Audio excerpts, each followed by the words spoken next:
ہاں وہ پنجابی شاعر کہتے ہیں نا، جے سونا میرے دکھ وچ راضی میں سکھنوں چلے پاواں، یہ لیول آف تک توکل تھا نا. اچھا پھر جب آپ کو آگ میں پھینک دیا گیا تو پھر جبریل امین آئے، کہا ٹھیک ہے آپ ہم سے مدد نہیں مانگ رہے، اللہ سے تو مانگ لیں، اللہ کو تو پکار لے ہیں. فرمایا مالک دیکھ رہا ہے، اگر اس کی رضا ہوئی تو اس نے بچا لینا ہے. اور ایسا ہی ہوا کہ جب حکم الہی ہوتا ہے تو وہ آگ جس میں آپ ایک روایت کے مطابق 40 دن رہتے ہیں، آپ کا بال بھی بیکا نہیں ہوتا. شاعر مشرق ایسے ہی تو نہیں کہتے نا، آج بھی ہو ابراہیم سا ایمان پیدا. اصل مسئلہ یہ ہے ہمارا وہ ایمان کا لیول بہت ڈاؤن ہو گیا، اللہ پر وہ بھروسہ ہی نہیں رہا. اگر آج بھی ہو ابراہیم سا ایمان پیدا، آگ کر سکتی ہے انداز گلستان پیدا. آج بھی آگ باغ بن جائے گی، لیکن وہ لیول آف یقین، اللہ پر بھروسہ ہی نہیں ہے. ہم دعا بھی کرتے تو یہ سوچ کر پتہ نہیں پوری ہوگی کہ نہیں ہوگی، پھر کدھر سے پوری ہوگی. بھروسہ کرو اپنے مالک پر، وہ سب سے بڑا کارساز ہے، وہ عطا فرمانے والا، اس نے وعدہ کیا ہے ادعونی استجب لکم، مجھ سے مانگو میں تمہیں عطا کروں گا. سب سے مانگتے ہیں، رب سے نہیں مانگتے. سب پر بھروسہ ہے، رب پر بھروسہ نہیں. حضرت یونس کو مچھلی کے پیٹ میں بھی بھروسہ تھا، کہتے اللہ مجھ سے غلطی ہو گئی، تیرے سوا کوئی اور نہیں باقی بیان کرنے کے لائق، لا الہ الا انت سبحانک انی کنت من الظالمین. اللہ نے مچھلی کے پیٹ سے رہائی عطا فرما دی. تم تھوڑی مشکل میں شکوے کرتے ہو، تھوڑی پریشانی میں شکوہ شکایت کرنے لگ جاتے ہیں. نہیں میرے پیچھے اسلامی بھائی. اور ایک یہ حضرت ابراہیم کے واقعے سے ایک اور بات بھی سیکھنے کو ملتی ہے، ہر بات جو ہے نا وہ دماغ سے نہیں فیصلہ کیا جاتا. ہاں کچھ لوگ کیلکولیٹر پہ چل رہے ہوتے ہیں، یار زکوٰۃ دیں گے تو پیسے کم ہو جائیں گے، اور صدقہ دیں گے تو اور کم ہو جائیں گے. ہر چیز حساب کتاب اور دماغ سے نہیں ہوتی ہے، کچھ فیصلے دل سے بھی کیا کرو. عقل والوں کے نصیبوں میں کہاں ذوق جنوں، ہاں عقل والوں کے نصیبوں میں کہاں ذوق جنوں، عشق والے ہیں جو ہر چیز لٹا دیتے ہیں. یہ جو چھلانگ لگائی گئی تھی نا آگ میں، قرآنی جو واقعہ حضرت ابراہیم نے، یہ فیصلہ کیسے ہوا ہے؟ کیا خوبصورت بات شاعر لکھتے ہیں، فرماتے بے خطر کود پڑا آتش نمرود میں عشق. عشق نے چھلانگ لگائی تھی، دماغ اور عقل کا کام نہیں تھا. ادھر عقل تو کہتی تھی جل کے راکھ ہو جاؤ گے، مگر عشق کے فیصلے نرالے ہوتے ہیں. بے خطر کود پڑا آتش نمرود میں عشق، عقل تھی محو تماشائے لب امام. ابھی عقل تو ادھر ہی سوچ رہی تھی، عشق نے اپنا کام کر دیا. اللہ کرے وہ ایسا عشق رب سے نصیب ہو جائے، ایسا توکل نصیب ہو جائے، جب راہ خدا میں خرچ کرنے کی باری آئے تو عقل کہتی نہیں خرچ کرو کم ہو جائیں گے، عشق کہتا ہے جس نے دیا ہے وہ اور عطا فرمائے گا. اس کے نبی کا وعدہ ہے، خدا کی قسم کھا کر میرے آقا فرماتے ہیں اللہ کی راہ میں خرچ کرنے سے مال کم نہیں ہوتا.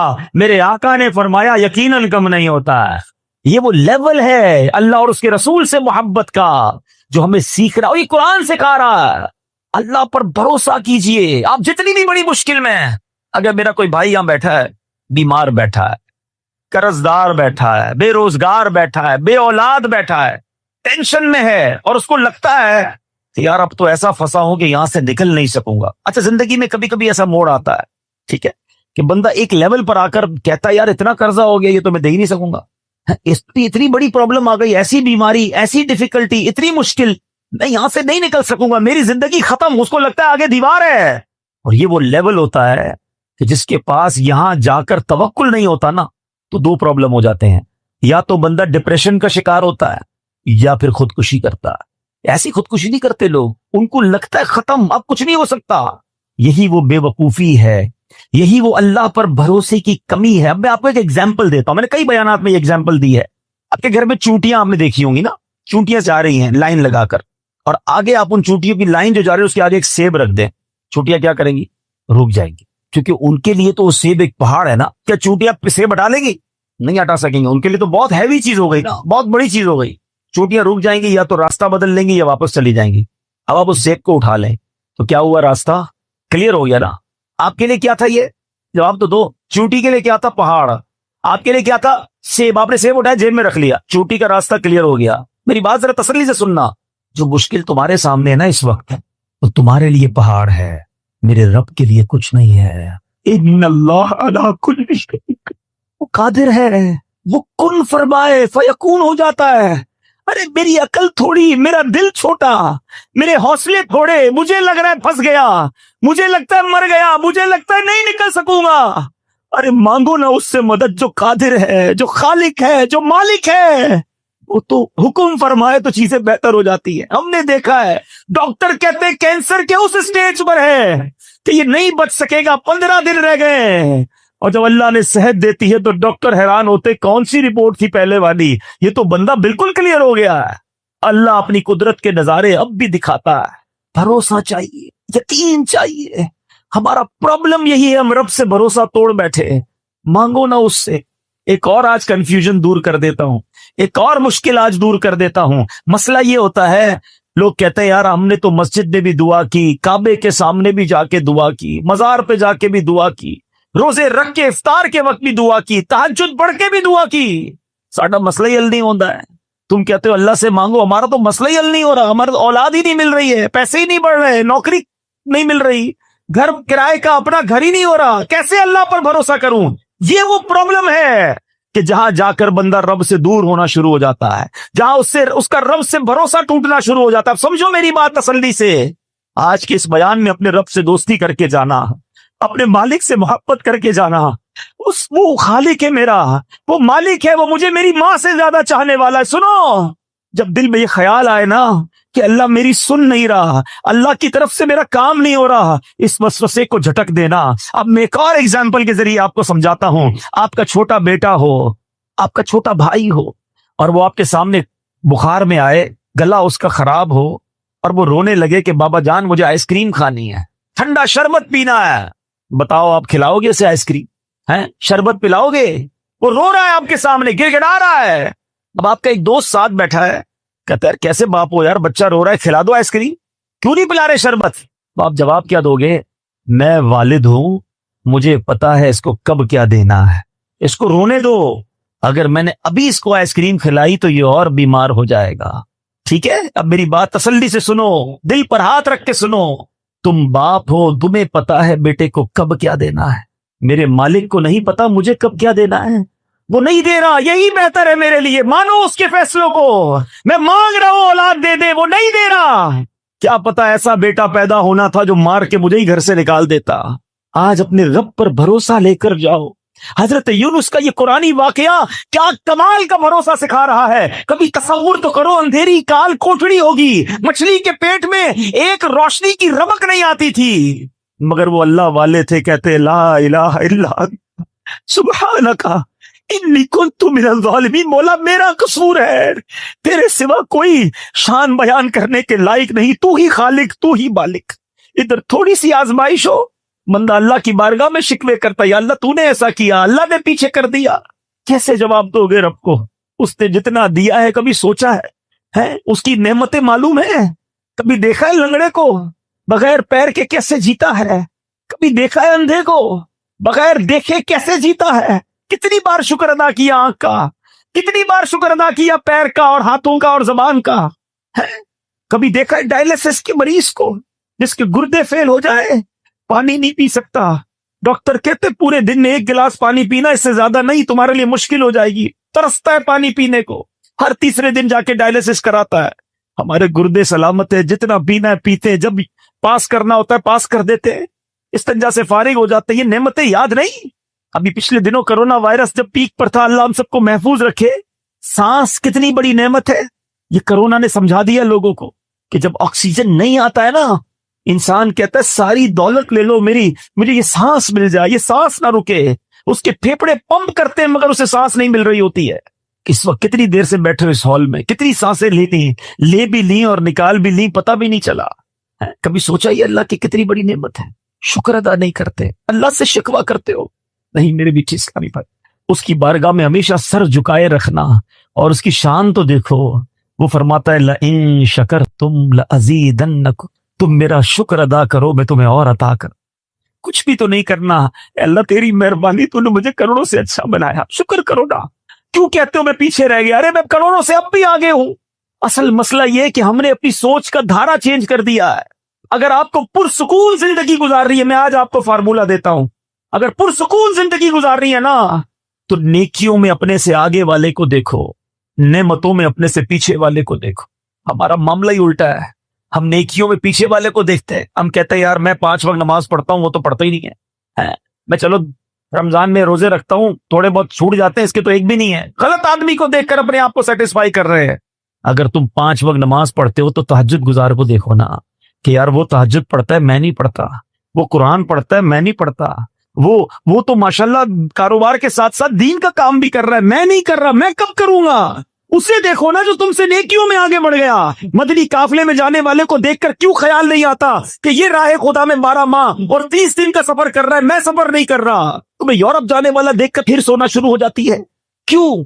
نیکیوں میں اپنے آگے والوں کو دیکھے اور نعمتوں میں اپنے سے نیچے والے کو دیکھو. اگر تم غریب ہو, کرائے کے گھر میں رہتے ہو, تو سوچو بہت سارے لوگ جو جھونپڑیوں میں رہتے ہیں, روڈوں پہ سوتے ہیں, جیلوں میں پڑے ہوئے ہیں. اللہ نے مجھے الحمدللہ اپنا گھر تو دیا, چھت تو دی ہے. کبھی پسند کا کھانا نہیں ملتا تو کہتے ہو پیچھے رہ گیا. کئی لوگ ایسے جو 2 دن تک کھانا نہیں کھا سکتے, مانگ کر کھاتے ہیں. اللہ نے ایسا تو نہیں بنایا نا. کروڑوں سے اچھے ہیں ہم اس وقت بھی, کروڑوں سے اچھے.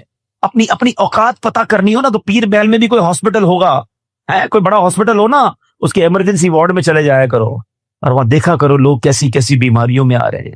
پھر تمہیں احساس ہوگا کہ صحت کتنی بڑی چیز ہے. ہر حال میں اللہ کا شکر ادا کریں. یہ قرآنی وعدہ یاد کر لو. میں دوبارہ کہتا ہوں, قرآن پڑھیں, خدا کی قسم وہ خزانہ ہے قرآن. پڑھے تو سیکھنے کو ملے گا نا. قرآن کہتا ہے لَإِن شَكَرْتُمْ لَأَزِيدَنَّكُمْ, تم میرا شکر ادا کرو میں تمہیں اور عطا کروں. آج سے شکر سیکھ کر جاؤ, اللہ سے محبت سیکھ کر جاؤ, رب پر بھروسہ سیکھ کر جاؤ. جب کوئی کام ہو جائے نا تب بھی اللہ کا شکر ادا کیا کرو, اور جب کام نہ ہو نا پھر بھی اللہ کا شکر ادا کیا. یا اللہ تیری مہربانی, نہیں ہوا یہی میرے لیے بہتر تھا. آپ پرسکون ہو جائیں گے جب آپ کو یہ یقین ہو جائے گا نا کہ جو نہیں ہوا وہ بھی رب کی طرف سے اور میرے لیے بہتر ہے, تو انشاءاللہ پھر ٹینشن والی زندگی نہیں رہے گی. اللہ کرے کہ دل میں اتر جائے میری بات. یہ پیغام, یہی محبتیں, اللہ اور اس کے رسول کی محبتیں دعوت اسلامی کے مدنی ماحول میں سکھائی جاتی ہیں. خدا را اس ماحول میں آ جائیے. یہ بڑا کمال کا ماحول ہے. یقین کریں اس دنیا میں بہت ساری برائیاں ہیں ہر طرف, اس ماحول میں آ کر بیٹھتے ہیں تو اللہ سے محبت بڑھنے لگ جاتی ہے, اللہ کی اطاعت کرنے کا جذبہ بڑھنا شروع ہو جاتا ہے, نبی پاک کا عشق دل میں بڑھتا ہے. تو اس مدنی ماحول سے وابستہ رہیں, اجتماعات میں آئیں, مدنی قافلوں میں سفر کریں, مدنی چینل دیکھیں, دعوت اسلامی کا ساتھ دیں. اتنا بڑا دین کا کام دعوت اسلامی کر رہی ہے کہ میرے خیال سے دنیا میں اتنی بڑی دین متین کی خدمت شاید کوئی اور آرگنائزیشن نہیں کر رہی. میں صرف قرآن کی اگر بات کر لوں, ابھی آج ہم چونکہ قرآن پر ہی بیان کر رہے ہیں, تو قرآن کی جو خدمت دعوت اسلامی کر رہی ہے, اس وقت دعوت اسلامی کے بچوں کے 4,500 کے قریب مدرسۃ المدینہ قائم ہے. تقریباً 2 لاکھ بچے بغیر کسی فیس کے قرآن پڑھ رہے ہیں. 95,000 سے زیادہ حافظ قرآن بن چکے ہیں. 2.25 لاکھ سے زیادہ بچے ناظرہ قرآن پڑھ چکے ہیں. اب ذرا سوچیں. اور پھر ساتھ ساتھ جب بچوں کے قرآن کی بات ہوتی ہے, بڑے کہتے ہیں اب تم بڑے ہو گئے, بچپن میں پڑھا نہیں تھا. تو دعوت اسلامی نے مدرسۃ المدینہ بالغان بنائے, بڑوں کے مدرسے بنائے, جس میں بچے نہیں آتے تاکہ آپ کو شرم نہ آئے. اور وہ کب ہوتے ہیں؟ عشاء کے بعد مسجدوں میں 15 منٹ 20 منٹ 30 منٹ جائیں, اپنا تلفظ درست کریں, اپنی قرآن کی تلاوت کریں. اور اس کے ذریعے بھی کتنے اسلامی بھائیوں نے قرآن ختم کیا, ہزاروں کی تعداد میں الحمدللہ یہ مدرسے پاکستان میں موجود ہیں. پھر ایک اور کام کیا کیا دعوت اسلامی نے, کچھ لوگ کہتے ہیں یار ہم مدرسے میں جا نہیں سکتے, تو فیضان آن لائن اکیڈمی بنا دی, یعنی آن لائن مدرسہ بنا دیا کہ آپ کی مرضی, آپ جب فارغ ہوں, جو یورپ وغیرہ سے آپ رابطے میں رہتے ہیں, UK میں رابطے میں رہتے ہیں, ہمارے اس وقت یورپ UK میں پوری دنیا میں 70 کے قریب ملکوں سے آن لائن ہمارے مدرسوں میں لوگ قرآن پڑھ رہے ہیں. 16,000 سے زیادہ اسٹوڈنٹ الحمدللہ علم دین سیکھ رہے ہیں. تو آپ بھی چاہیں تو آن لائن قرآن پڑھ سکتے ہیں. دعوت اسلامی الحمدللہ کئی شعبہ جات میں دین کی خدمت کر رہی ہے. تو ہمیں اپنی دعوت اسلامی کا ساتھ دینا ہے, حصہ بھی بنے, زبانی ساتھ بھی دیں, خود پریکٹیکل درس و بیان اجتماع قافلے میں بھی جائیں, اور ساتھ ساتھ اپنی زکوٰۃ, اپنے عطیات دعوت اسلامی کو دیں, تو انشاءاللہ ڈھیروں نیکیاں حاصل ہوں گی. صلو علی الحبیب. نبی پاک علیہ الصلوۃ والسلام سے ہم سب کو بے انتہا محبت ہے, اور یہ ایمان کی جان ہے. نبی پاک سے محبت نہیں تو ایمان بھی کمپلیٹ نہیں ہوتا. اور جب نبی پاک علیہ الصلوۃ والسلام کو تکلیف پہنچے, یا نبی پاک علیہ الصلوۃ والسلام کسی طرح کی کوئی ایذا پہنچے, تو یقیناً جب امتی اس کو پڑھتا ہے, سنتا ہے, تو دل پر بھی تکلیف ہوتی ہے. ایک ایسا ہی واقعہ جس میں ہمارے آقا علیہ الصلوۃ والسلام کو تکلیف پہنچائی گئی, نبی پاک علیہ الصلوۃ والسلام پر جادو کیا گیا. ناظرین آج یہ واقعہ ہم سنیں گے, اور یہ قرآنی واقعہ ہے, اور اس کے ذریعے بہت ساری باتیں بھی سنیں گے. جادو کے بارے میں